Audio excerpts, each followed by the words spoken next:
This is episode number 25 with Emmy Award-winning actor Bill Oberst Jr.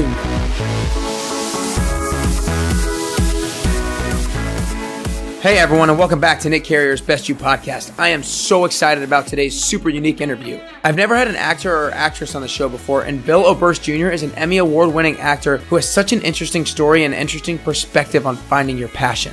On today's episode, we talk about what our passion actually means and how we go about discovering it.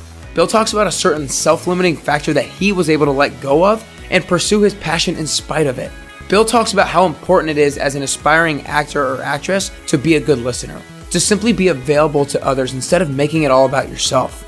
I am telling you guys, this episode is going to be a game changer for you. I was so entranced in our conversation that a number of times I completely forgot we were even recording a podcast episode. I want to let you guys know that this is my first interview that I did via Skype. That being said, the audio quality won't be quite as good as it normally is when I interview someone face to face, but I'm telling you right now that this is a powerful interview that you won't want to miss and that I know that you're going to get a lot from, so I hope that you listen to the whole thing. Before we get into the episode, I want to talk about action steps towards becoming your best you. How can you actually work on becoming the best version of yourself? I know for me, my energy levels are everything. If I don't feel energized in the morning, afternoon, and evening, I can't coach the way I want to coach or be nearly as productive as I need to be. In order to have this high energy, I have to get in the gym and get the most out of my workouts. So that brings me to my question. Are you always feeling tired? Do you feel that maybe you're not maximizing your time in the gym? If that's the case, feel free to message me about my one-on-one coaching platform to see how I might be able to optimize your time in the workout room so that you can reach your fitness goals and gain back your energy. I hope you guys enjoyed this episode. If so, share it with a friend who is trying to find their passion. Share it with a loved one that you want to start listening to more. Take a screenshot of it and tag me on your Instagram story. I am so passionate about getting these amazing messages out to as many people as possible, but I can't do it alone. I need your help. But for now, it's time, guys. It's time to work on being our best self today with the one, the only, Bill Oberst Jr.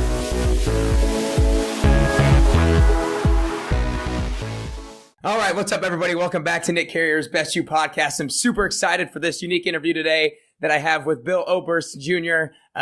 Bill is an Emmy Award-winning actor from on stage and on screen, and I've never actually interviewed an actor before, so I'm very interested to kind of dive in today and that sort of thing. And you know, what becoming the best version of yourself is a unique journey for every single person, and so I try to bring you guys unique people from different walks of life, from different types of industries, so you can get a unique perspective and a different background from all different kinds of people. So I'm really excited about this unique interview today.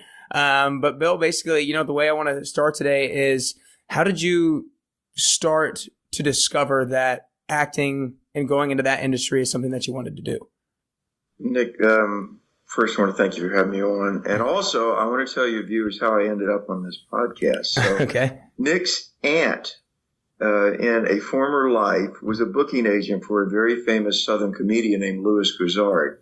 I play Louis Grizzard in a one-man show and have for 19 years. And so I was talking to Nick's aunt about a gig. And so she said, I have this incredible nephew who does this podcast, and he put us in touch. And so it's great. It's the way life goes around. Yeah, now tell me, now ask your question because I forgot. Okay. No, yeah, for sure. I said I wanted to, start off how you decided to get into the industry of acting, and how did you decide that or realize that was your passion and that's what you wanted to do moving forward? I'm glad you said passion, because I'm a big believer in doing what you love, and then everything else comes from that. It springs from that. In my personal faith, there's a saying of Jesus of Nazareth, seek first the kingdom of God and all the rest will be added to you. And people take that sometimes only in a religious sense, but I think there's a much larger sense. You were put on this earth to do something. I believe that everybody has something they can do better than hundreds of thousands of other people. You find that thing and you start to develop it. You look at other people who've done that thing, and you try to be the best, the most excellent that you can at this thing that you're very, very passionate about. And people say, oh, I'm not passionate about anything. That's not true. You're lying to yourself. You wake up at 3 a.m. Don't think intellect is the destroyer of creation. Don't think. Just feel. First, you need to apply intellect after you feel. But you can't reverse the process. You can't think your way to a life's vocation. You feel it bubbling up from inside of you. You're like, my God, I have to do this. And that's what acting was for me as a kid. I didn't know why. I didn't know how. It was a small town in South Carolina, and not a handsome guy and a straight A student, and knew all the answers in Sunday school, pretty unpopular. So there was no path for me to do this, but it just kept bubbling up and bubbling up. And I thank God that for some set of life circumstances made me foolish enough to follow it. So that's what it was for me. It was just a bubbling up of, I have to do this. I have to try this, or I'm not going to be happy. If I don't do this, I won't be happy. And if you put that first, then money and everything else will follow. But I don't think you can reverse it. Sorry, it's such a long answer. No, I love that. And actually, the first thing that you talked about how you're a faithful person, and I am too. And the first thing that I thought about when you talked about how don't think but feel. I heard John Maxwell, the famous author and leadership speaker, talk about instead of a job, calling it a calling. And what he said, a calling is a passion with a divine touch. And he was a pastor, so he's a faithful person as well. And so love that definition. And I feel like that divine touch part of it is the feel part of it. The passion is the thinking it. To create is divine. No matter what faith you follow or no faith, it's divine. It's something that we can do that other animals can't. And we are animals. Mm-hmm. I do believe that. But that's the spark. That's what we have. We can create. And it doesn't matter what you do, as long as your hand is touching something and making it different than it was when you pull your hand away. And that's where you are. And that's your work. It's so, so important. I hate the fact that in our culture, money is so valued that people just use the term work. Oh, I have to go to work. I'm going to work. As if your life exists outside of this thing called work. But work is what you do the majority of your day and the majority of your life. And if you're not enjoying it and you're not enthusiastic about it and you can't be passionate about it at least 75% of the time, find something else to do, because money is not that important. And if you're not passionate about what you're doing, you're not going to be worth a damn at it, and you're not going to make any money. Eventually, people will see through the fact that you're not really passionate. You don't care about what you're doing. You're only doing it for the money, and then the universe takes the money away. Mm-hmm. I love that. So, you talked about you said that, or feel before you think, stop thinking, feel it. I think a lot of people are kind of probably in this point in their life, in this stage of their life where maybe they're not sure what they're passionate about. The buzz phrase is find your passion, do what you're passionate about. But a lot of people are stuck thinking like, how do I figure out what that is? And you talk about what brings peace. Say that what again? Brings you peace? It's not really about happiness or joy. It's about peace. What makes you feel as if you were flying around and you just landed, you've settled, you're here. What is it that brings you peace? Because if you only go with things you enjoy, well, hell, there's all kinds of physical sensations you can enjoy. But what brings you peace? Because that's where you've got to live. You've got to live in a settled, peaceful place. You can't be flying around looking for this experience or that experience to complete you. I've had a lot of experiences in my 50 plus years. And I can tell you, Nick, they won't complete you. No matter what the experience is, they will not complete you. But that peace, that settled peace, that's what I would say to find your passion. So your passion might not be a thing. It might not be, I design dresses. That's my passion. Right. Your passion might just be, say, working with your hands. Well, then you got to ask further questions. Well, what kind of, experiment, try versions of yourself on. You're not going to die. Mm-hmm. Let me give you an example. This is a silly example, but my ears get stopped up a lot. So a doctor said to do this. He said, grab the back of your ears and pull them up and out at the same time, really hard. And you know what my first thought was? They'll come off. I'm going to hurt my ears, because it feels that way when you make an effort. But he said, they're not going to come off. And so I say the same thing about trying on versions of yourself. You're not going to break yourself. You're not going to do some damage to yourself that can never be undone. Just try something. If you think this might be my passion, I'm going to try it. If it's not, it's okay.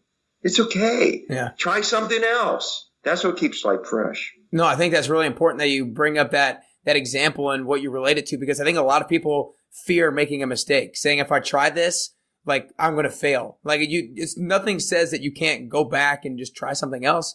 Like you can experiment as much as you want. A lot of people are held back by the fact that they think something in them is going to break, or that they're going to make this huge failure. They're going to make this huge mistake that they can't undone, when the reality of the situation is most things you can just keep switching and keep experimenting in different areas. That's right. You got to be a fool. You got to look in the. Don't think highly of yourself. I think that's the beginning of the end. If you can look in the mirror and go, "You damn fool," then you can lighten up and you can try things. Mm-hmm. You could be like, you know what, Billy, you made a really bad mistake there, and it turned out terribly. So now what are you going to do?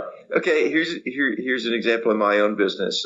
As an actor on screen projects, you have a director, of course. And so you want to bring something to the table. You want to offer the director different choices. And so sometimes there's something burning inside that you really want to try. So I remember a movie that I had a scene I wanted to do a particular way, and I've been thinking about this for months.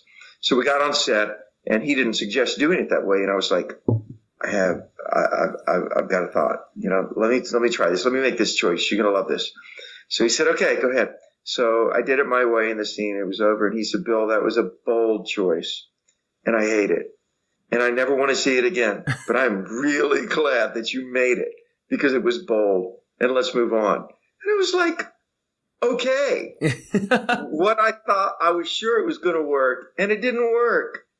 And I feel better for having tried it. That's what I think. Yeah, no, I think I like that. I think that the first thing that came to my mind when you said you tried something and he didn't like it is that you don't always know what you want until you know what you don't want.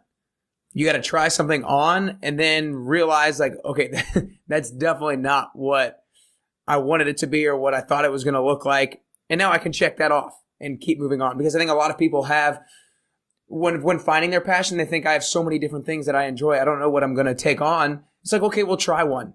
If that's it, then maybe go full throttle on there. But most likely that first thing's not going to be it. Nix that off the list, so go to the next one. You're so right, Nick. Inertia is the enemy. Inertia is the enemy. Mm-hmm. If you're paralyzed by a world of choices, just pick one. It's like being in the grocery store and seeing so many versions of Cheerios that you don't know what you want. Just put your hand on one. That's a start. I think you're very right. And it's like, again, people will be, I don't want to make a mistake. I don't want to choose the wrong one. It's okay. You can go to the next time you go to the grocery store, you can pick the other one. That's right. Yeah, you're right. You don't have to eat all the Cheerios. Right. That's a good analogy. I like that. I'm going to use that. I'm going to use that from now on. Well, we could talk about this kind of stuff all day, but I want to get a little bit more into your story and kind of your background and moving to LA and that sort of thing. So there's this gap time when I was looking you up. I feel like I saw starting dates in your theater career in kind of 1994. And I was kind of wondering what led you to that point and what you were doing leading up to it. Oh man, I wanted to act ever since I can remember. I wanted to entertain. I don't want to act because I thought I have something to say. I wanted to entertain. All my life I've had been cursed or blessed with a really soft heart. I never wanted to hunt. I never wanted to shoot a bird. I never wanted to damage or hurt anything, because all life always seemed to me really precious. And maybe that comes from, being a weird kid who looked kind of strange, being an outcast. So I just wanted to entertain people to make them feel better. And I couldn't get hired, so I hired myself. And what I mean by that is I went to school and I studied acting. In those days it was called journalism school, J school. And you took journalism as well because the thought was you're probably not going to get hired as an actor, so you can learn to do, television stuff. But with my face, I was never going to do television stuff. But I could not get anyone to hire me or take me seriously as an actor. I remember going to several auditions that I thought, gee, I'm passionate about this part. I know I'm really right for it, but I'm not getting anything. And so that's when I just started hiring myself. I started creating my own pieces. I started doing solo shows because they were inexpensive, easy for me to do, and they would teach me my craft. And that's how I learned, by going out and just starting. I think I started with Mark Twain because that had been done by so many people, and it was a good template to start with. And then I just started putting my love of history together with stage and learning my craft. I'm a big believer in doing things.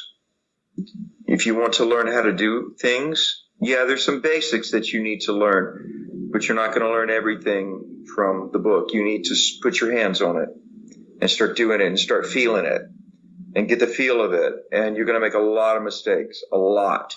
In any field, you're going to fall on your ass many times. And then you have to try to think, how can I be sure that never happens again? And that's the slow way that you build your craft. It's not easy or glamorous, but that's what led me onto the stage. I just had a passion. I wanted to do it. I come from a business background. My father had a couple of retail businesses. And so that excited me too, the challenge of being my own boss and building my own business. And that's what I started before I started doing film and TV 11 years ago. I did 15 years of touring theater, all created and managed by myself because nobody else would hire me. Mm-hmm. And now I don't like other people to hire me. I'm addicted to kind of being my own boss. Right. So when I go out to do a movie or television show, I consider it, I'm a subcontractor.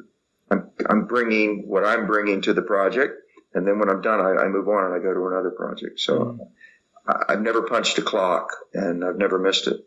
That's awesome. Well, there's couple big takeaways that I took out of there. I really liked how you said that you believe in learning from doing, because I think that's one thing that is kind of a strength of mine, that I almost feel that I don't need to know everything before I go into something, because I think that's one thing that holds a lot of people back is, I'm not really quite sure how to do that yet, or I'm not really sure I know what it takes or what that looks like.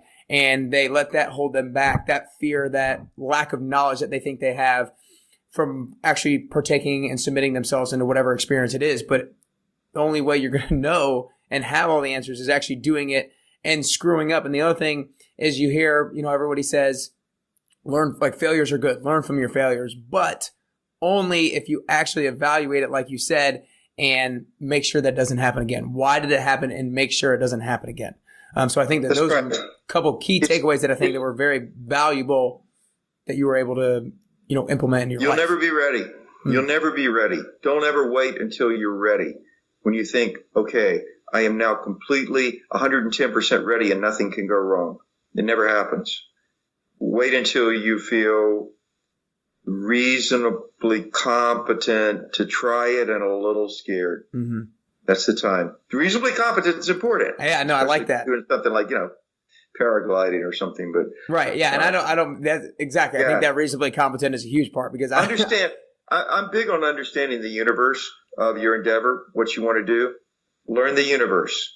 What do you mean when you say all universe? The aspects of it. Even if you're not good at all the aspects of it, understand it. How does this work? That's what I always want to know. It's like you're taking apart a piece of electronics or a machine. How does this work? And then I start to feel a confidence when I understand, okay, now I understand that this piece supports this piece. And I may not be able to build all those pieces, but I understand now how the mechanism works. And that gives you the confidence to start moving around in the universe. Mm. Cool. So something that you've mentioned a number of times now in the interview, which I just keep thinking is funny, is how, you realize that you didn't have this beautiful face. I'm not going to be on television, that sort of thing. And while it's a limiting belief, and I think we should try to kind of negate those, we all have limiting factors to ourselves. We all have things that we're not good at, we don't have, that we haven't done or whatever. And I think a lot of people dwell on those, and it restricts them for moving forward. But I think it's really key, even though it's kind of like a funny thing that you kind of realized it, but then realized it's a weakness, but didn't let you hold it back. It's like, okay, it's a weakness. I can go this other route and still kind of follow my dream, follow my passion. So talk a little bit about, talk to the point of realizing a self maybe limiting factor and then still going for your passion despite of that? Sure. Yeah, I can do that easily. Great example. I moved to LA. So I did theater for 15 years, and then just by mistake, I ended up in this History Channel docudrama called Sherman's March, and I played General Sherman. All I knew was action and cut. I knew nothing about this, but it did really well. And so somebody said, well, you should look into getting an agent in LA. So I thought, well, I'll just split my time and I'll stay on this coast, but I'll just go to LA. But you can't do that. You either have to be in LA or not be in LA. So I got my agent, got a manager, moved out to LA. And what I had done on stage were mostly historical pieces, and what I was known for, the little bit that I was known on television, was the historical piece playing Sherman. So I thought, okay, I'm going to be an historical actor. But there aren't that many historical roles. And at the same time, there was a writer's strike when I moved out there in 2008. And suddenly work was scarce, and you had people who were regulars on series competing with the likes of me. And so I realized that if I'm not going to starve out here, I'm going to have a niche, something that's just me, just mine. And I had done one little horror film in North Carolina, which was called Dismal, and I had those clips. So I said, all right.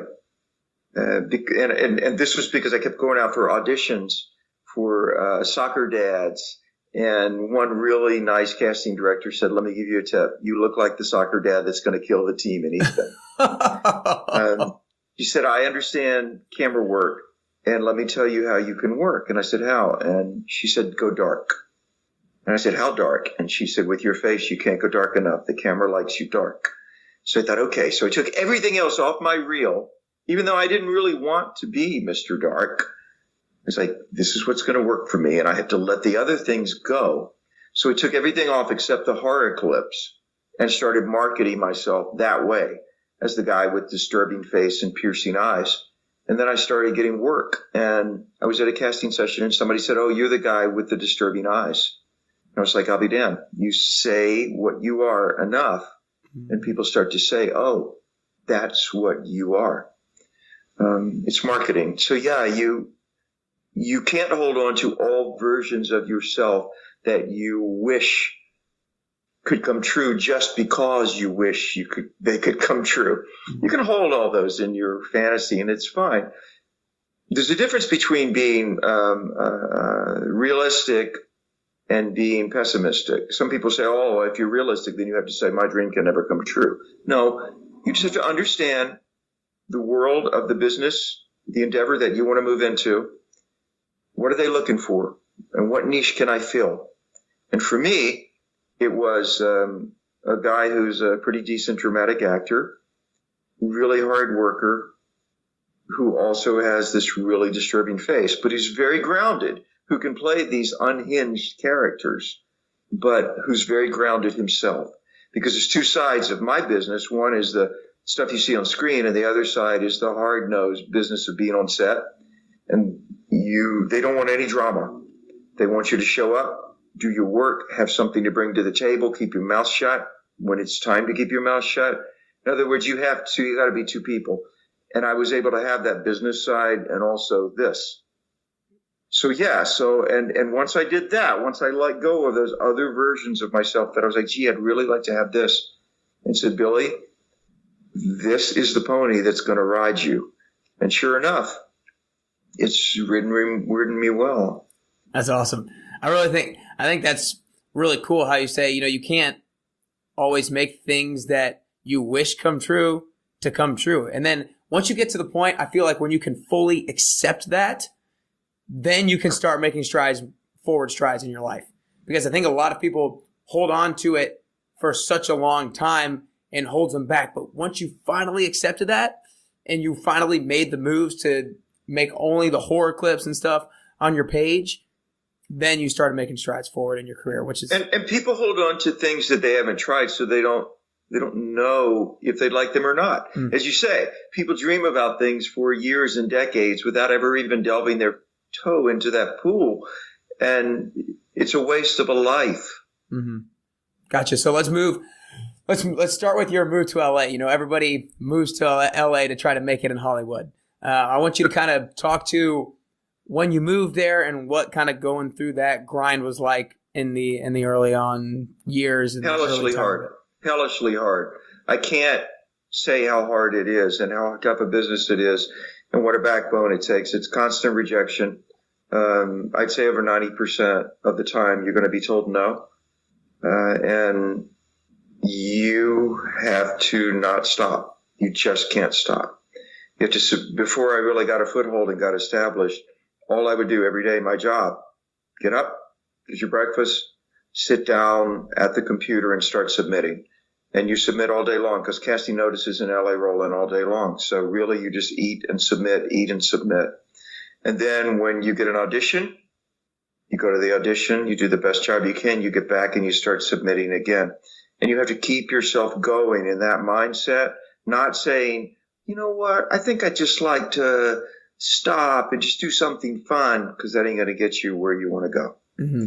You have to make it your job to follow your passion. So then it's not just like, oh, I'm so passionate about being an actor. Yeah, okay.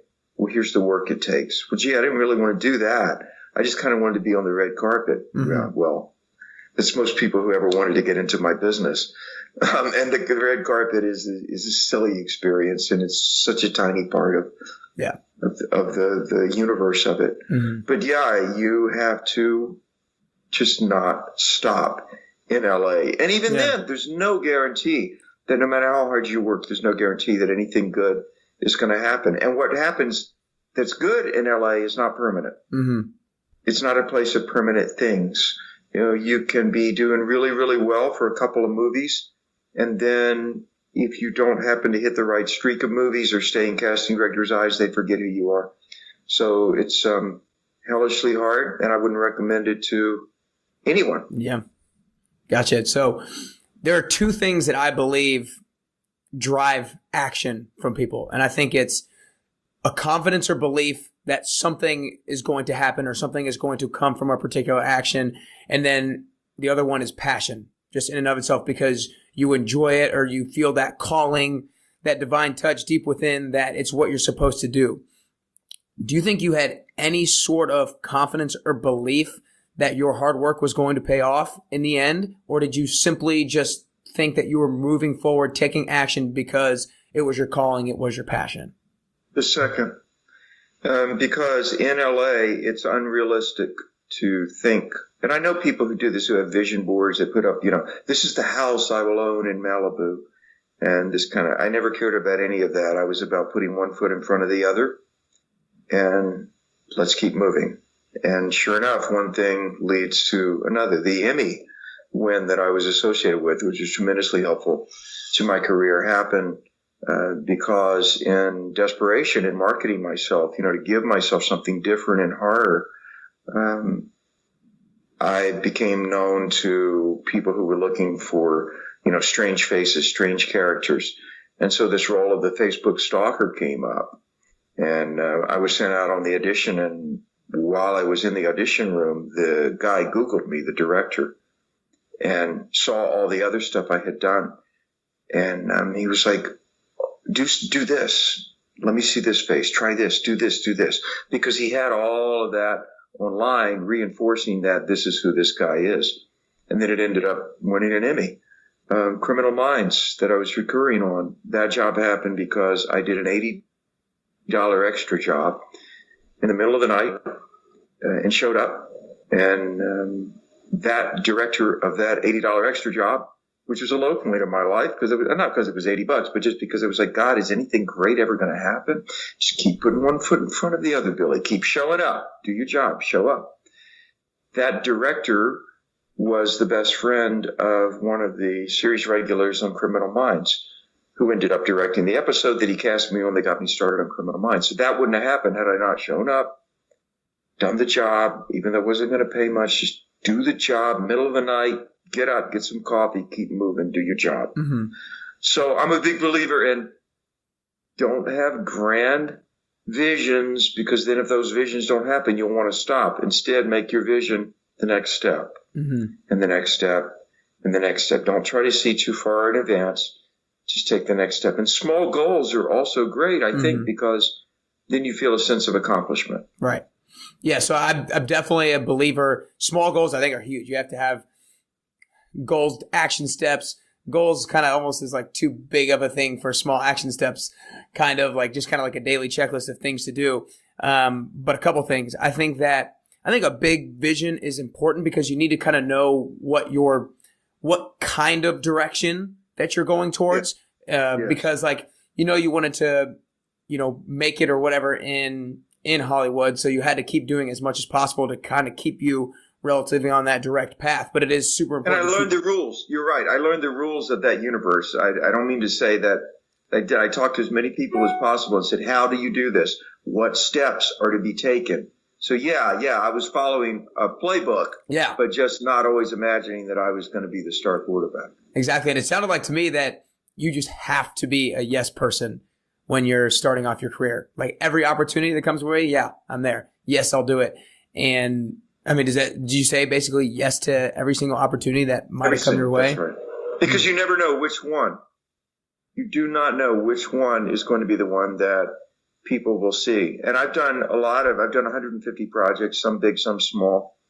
And, I ended up on Scream Queens because Jamie Lee Curtis saw a very small film that I had done and liked what I had done. So you do your best work wherever you are. But that's a snare in my business, maybe in other businesses too, because you think, what I'm doing is small. Mm-hmm. And so, I don't have to put a lot. No. Yeah.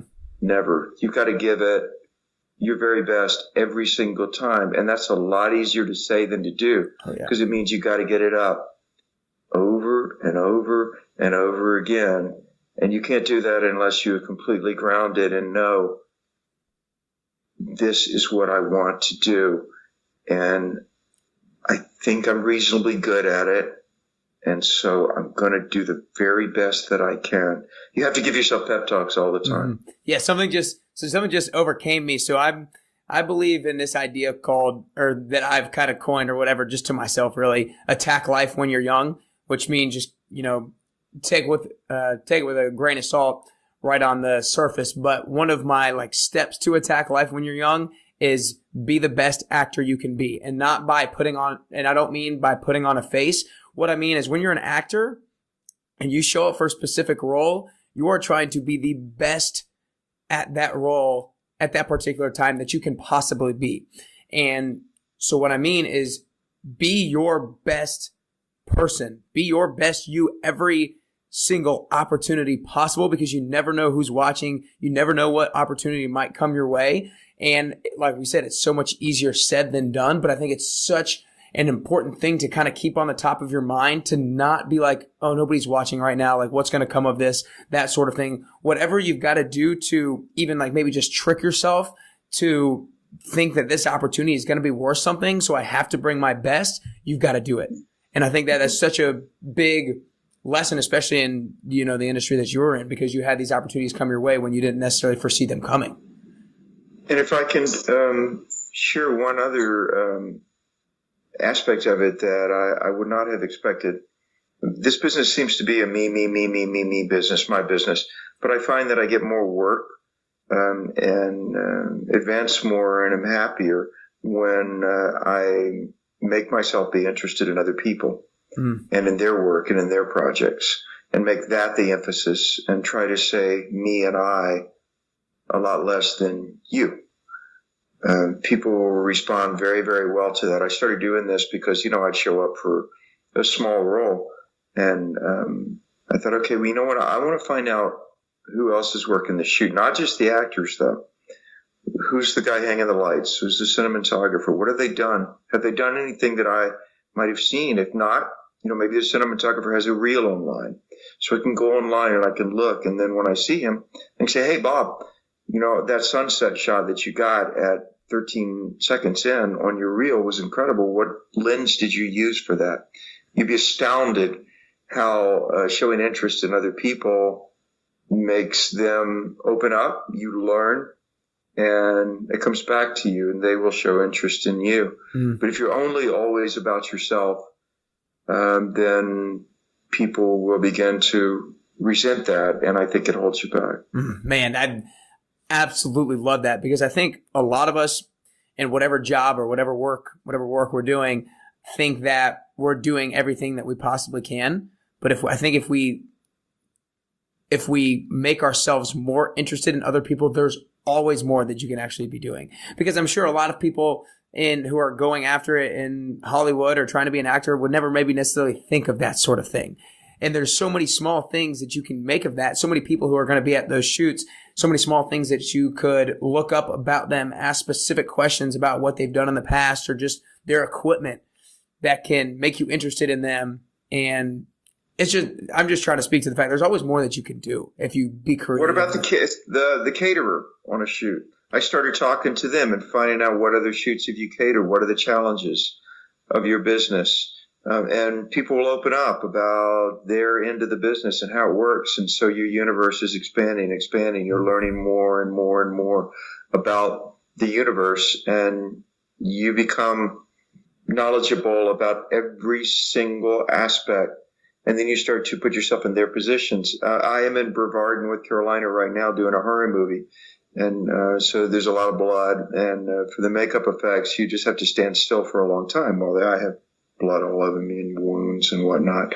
And the special effects guy said just 2 nights ago, he said, because I was just standing there, and he said, it's a pleasure to work with somebody who's been in the business long enough to know that I don't need to hear you talk right now. I just need you to stand there. And I was like, well, hey, dude, that's my job. And he said, yeah, but a lot of people want to tell me, they want to tell me things. They want to tell me the projects, because they're so eager to promote themselves to everybody instead of just letting me do my job.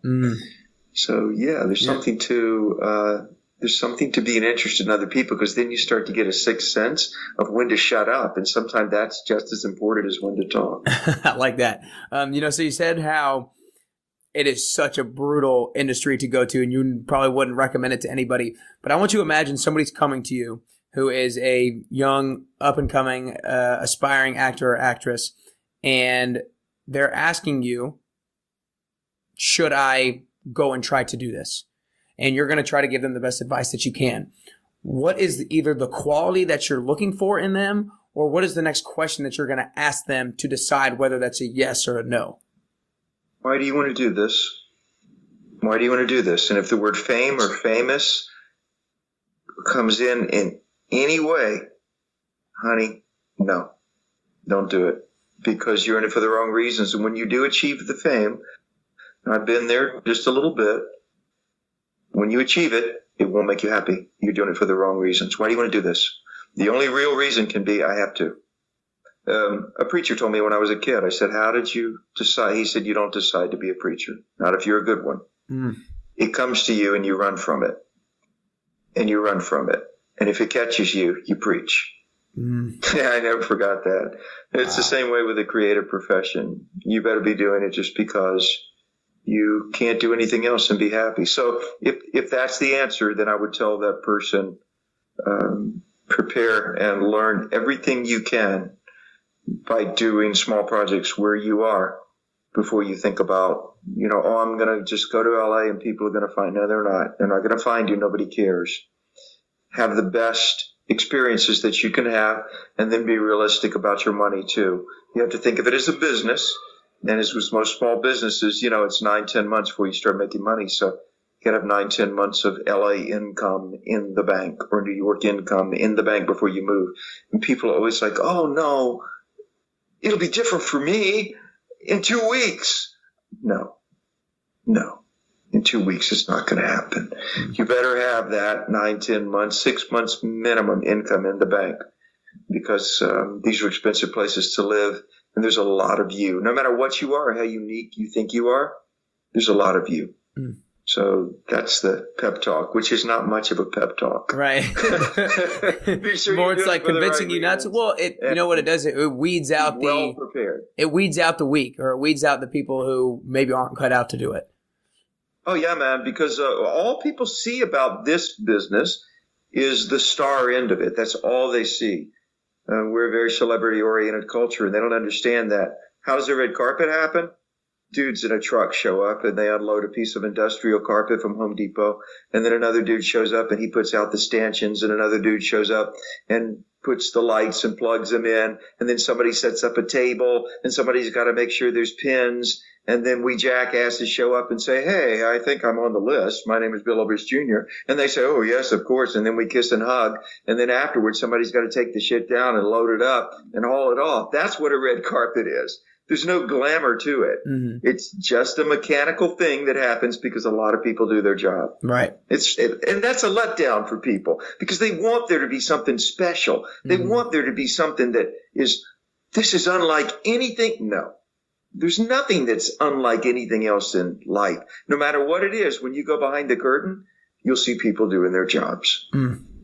No, and I like that because I think a lot of people go at like we talked about. I think a lot of people go after trying to be an actor or actress because of the fame. But what I kind of want to spin off from that is I think I really like trying to promote to other people to attack your passion. Go what you're passionate for, but it's kind of a tricky balance because some people I don't feel are necessarily cut out to overcome certain things. Like some people aren't cut out to be an actor because they can't overcome certain things. Do you think that there's something that every single person can be truly passionate about to where no matter what they can overcome basically anything?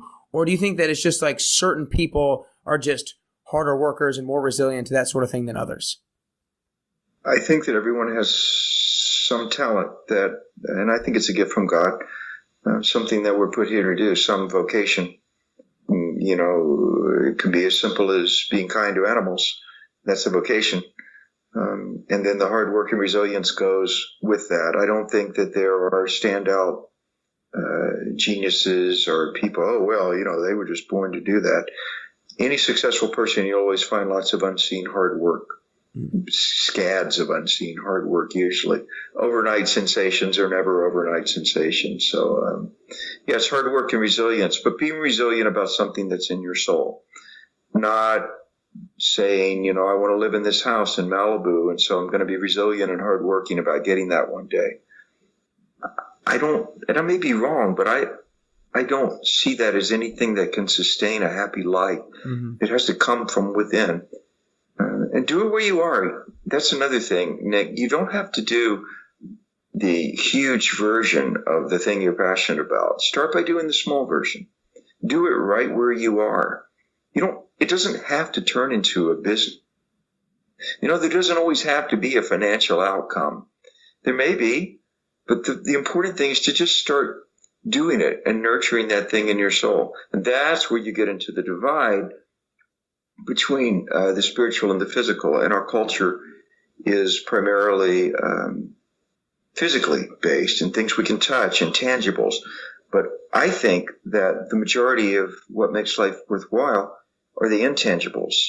But that's a split in culture, and that's a split in the way we see the world. Mm-hmm. Yeah, I think it's just tough to overcome it. It's tough to overcome the attraction that society kind of places on money and then like the fame sort of thing, because I think a lot of people go after acting or LA or Hollywood, whatever you want to call it, because of that fame. But that's not, maybe it shows up as your passion and you think it is, but behind the scenes it's really because of that sort of thing. But really you just need to dive deeper, be more self-aware, think about what really, really is that thing that you will do and you will keep working towards, and you will bring that hard work no matter what happens because of it. That's right. Yeah, exactly. I think you're right. I think self-awareness is really key in terms of that sort of thing, in terms of going after the proper career or whatever your passion or calling is. But, I think that you would probably agree that building relationships is a huge part of the industry that you're in.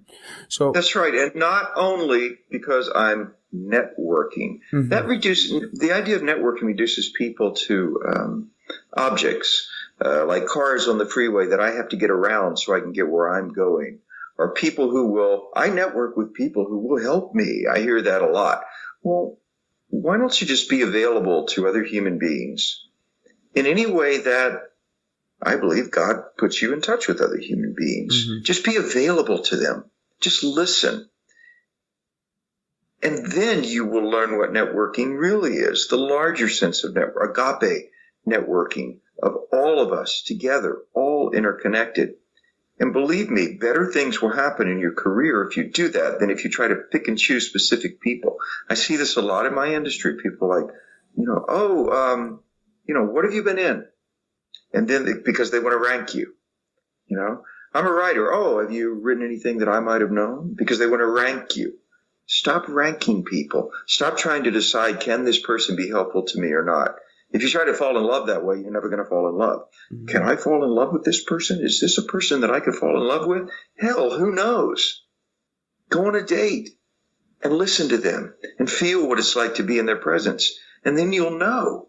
And that's the only way, I think, to network, is just to start to be available to other people. Sometimes they just need you to listen to them.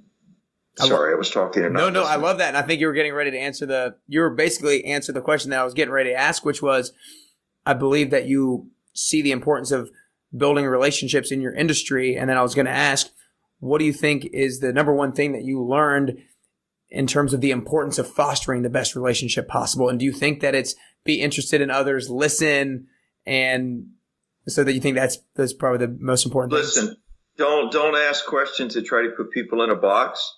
I'm a gaffer. A gaffer is a person who hangs the lights. I'm a gaffer. Don't say, well, what have you done? What have you worked on? What price? Just say, what's that like?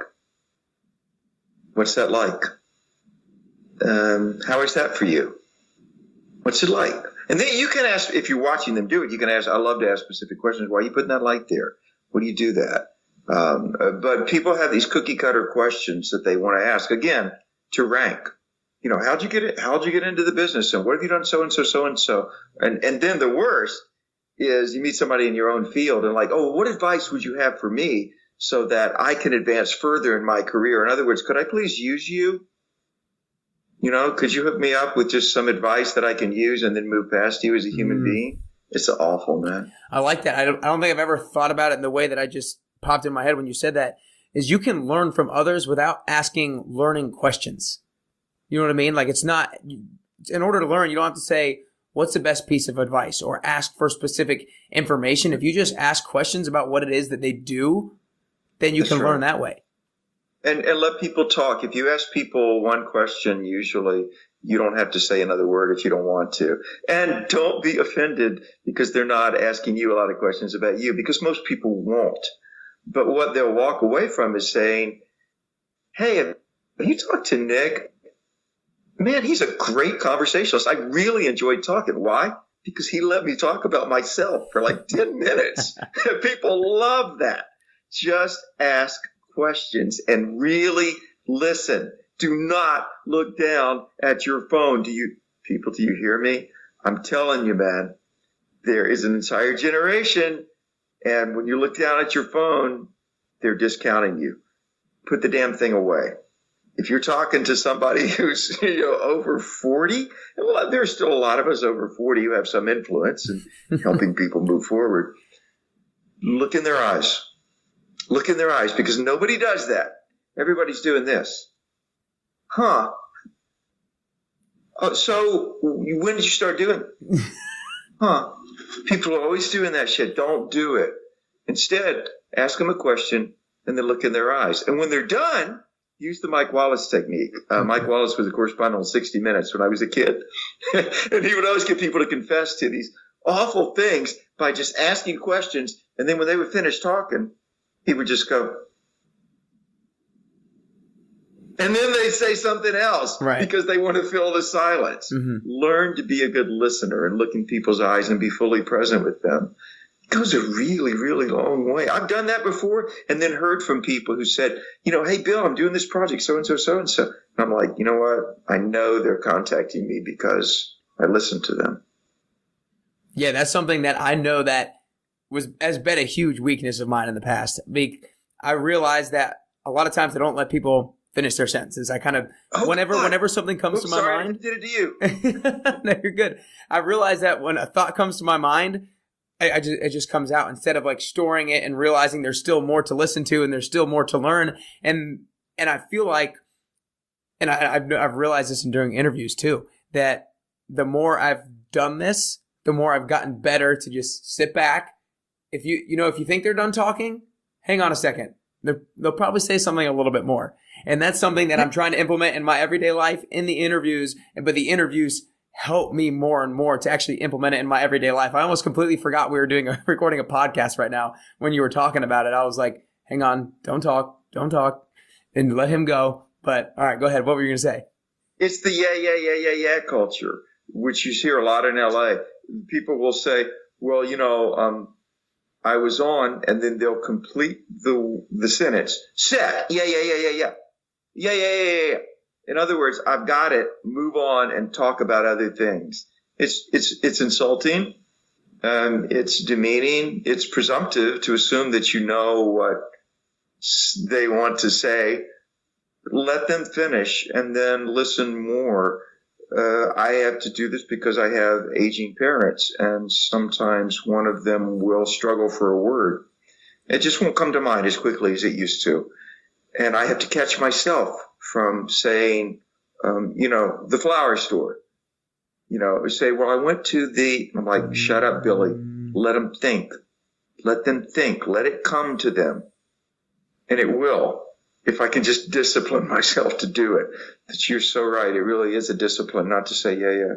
Yeah, I think you're spot on that it is almost like a generational type thing. I am so bad at doing the yeah thing. And it is demeaning. It's assuming that they're finished what they're saying and that you've gathered it all and that it's your time to speak. Shut up and listen. My turn. Right? Now me. Gosh. Now me. I love it, but it takes so much. Guys are horrible about this anyway, right? Because when two guys are talking, and we're doing it right now to each other, guys are like, I have a thing I want to say.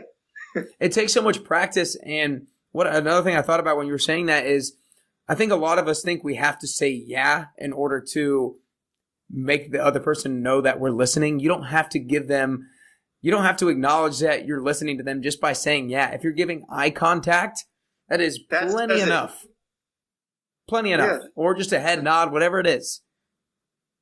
But you don't have to fill every blank space with a question, or even worse, a conclusion. So that taught you that your mother didn't really love you, huh? Well, my mom, you concluded, shut them down, and launched into something. I can guarantee you they're not listening to you. Oh, I love it.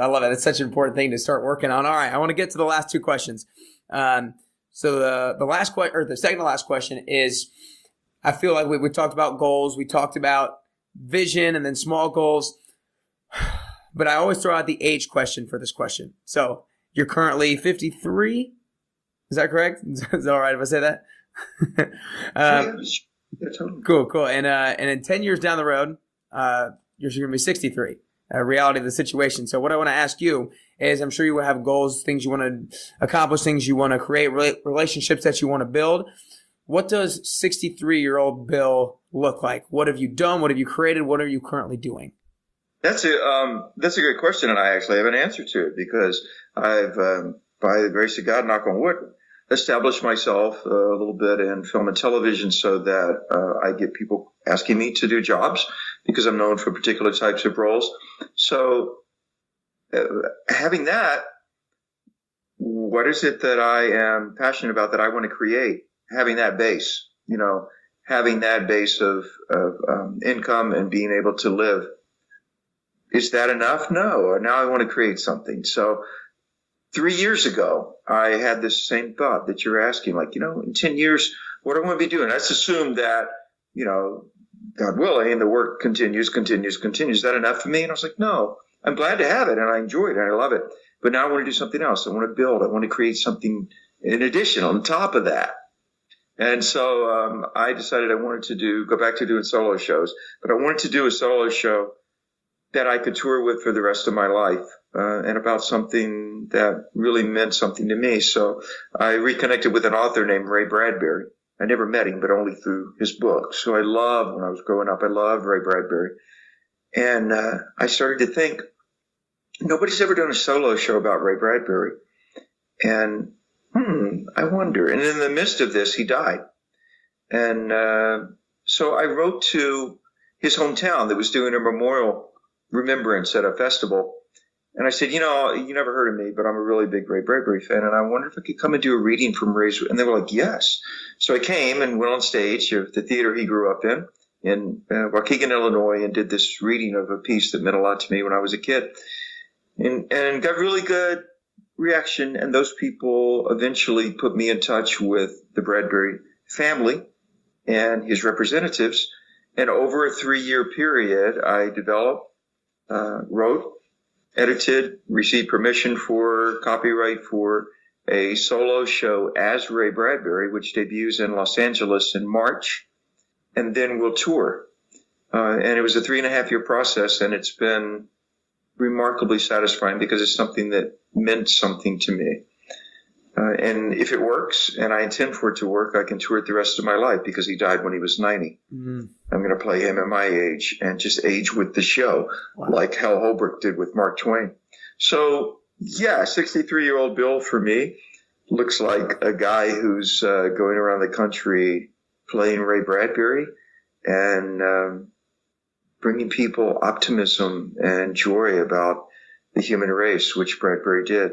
Yeah, that's great. I love that vision. So before I that was loud thunder. Before I ask the last question, I want to acknowledge you for a lot of things, but for being a true listener. I think a lot of people going after being an actor and actress in the industry, like you said, are very much me, and trying to figure out all the possible ways to promote themselves in as big a way as possible. And I think for you to come from a place of setting your ego aside to want to be there for others and to listen to them is super unique and super special. And for you to set the ego aside and realize that you have this particular maybe weakness or something that you weren't blessed with, and still to be able to find some strength outside of that and still go for what you're passionate about is just unbelievably admirable. And I just want to acknowledge you for that. So I know that a lot of people are going to love this interview and be impacted by it. So I want them to know how they can follow you, support you. Where can they find you online, social media, and that sort of thing? They can find me online on all the social media platforms as Bill Oberst Jr. Okay. And I follow back. I'm really big on following back, Nick. There's this thing of, I want to be important. So I want a lot of people following me, but it seems really rude to me. So if somebody follows me, like, if it's a lady in Russia, I'm like, I'm going to follow Olga back. I don't look at 5,000 Twitter feeds, but I can follow her back. What does that hurt? She followed me. So yes, I follow back. I answer mail eventually, and I love to interact with people. Yeah. I have been blessed in that, in doing interviews like this, and there are a couple online that I've done about the film industry. I hear from people who are in the business or trying to get into the business, and they really open up. I mean, I get these very soulful letters from people saying, since I was a kid, I wanted to do this, and I don't know if I'm any good at it, and what do I do? And I can't give them any real advice they couldn't find elsewhere, but I can just encourage them to be true to the gift that God has given you. And don't worry about the money. Do what you love, and the money will follow eventually. Eventually. Yeah. And until then, just enjoy it, be present, and try to be the best person you can, the best version of the person that God made you to be. I love it. Well, the last question I always ask everybody is, I've communicated how I think we're all on this constant journey of life, but it looks differently for every single one of us, obviously. But we're all on the similar journey of becoming the best version of ourselves. And like I said, it looks different for every single person. We all have the unique blessings that God has given us. Whatever your faith belief is or whatever, you all have your unique talents and the things that you are good at. But what I want to ask for you personally is, what are 3 things that you could currently do or currently work on to become closer to the best version of yourself? Very good. Procrastination. I have a bad habit of wanting all circumstances to be perfect before I do something. Just this morning, I'm working on my Ray Bradbury script because we open in a month. and it's a 90-minute script, and it has to be exactly word for word perfect. And so I'm here in Brevard. I have nothing to do but shoot the movie. We're off today. And beside your interview, that's my job. So I set up my iPad. I got it all set to do. There's a program called Natural Read. It's not natural at all. It's really funny that, it's like, hello, I am Ray Bradbury. Your voice. But anyway, I had it all set up, and I was like, okay, you should go ahead and hit play before you get your coffee. But it was like, but if I get my coffee and my banana first, then I can sit down and be really comfortable first. I was like, you know what, Billy, hit the damn button. Start now. You don't have to have everything perfect. Listen to the damn script. So that's one. Yeah, one is procrastination. Two is my desire to be important has never gone away. And this comes from being a child who was reviled in a lot of ways. So I have this devilish and demonic desire to be important, and that leads to pride. And I have to constantly tell myself, you're not anything, you don't mean anything. Only what you do could mean something. So yes. And then the third thing that I could do to improve myself is to eat, because I'm really skinny. And I have to remind myself to eat because I work and work and work and work and work, and I just forget. And then my neck gets so skinny, and people say, my God, it's a good thing you're playing a cadaver because you really look like one. So those are my three things that I could do. One is very easy, just eat more. Right. And then the other two are internal things, demons that I have to fight. Well, I love it. I think those things are great. Well, I appreciate you coming on. That's all we got.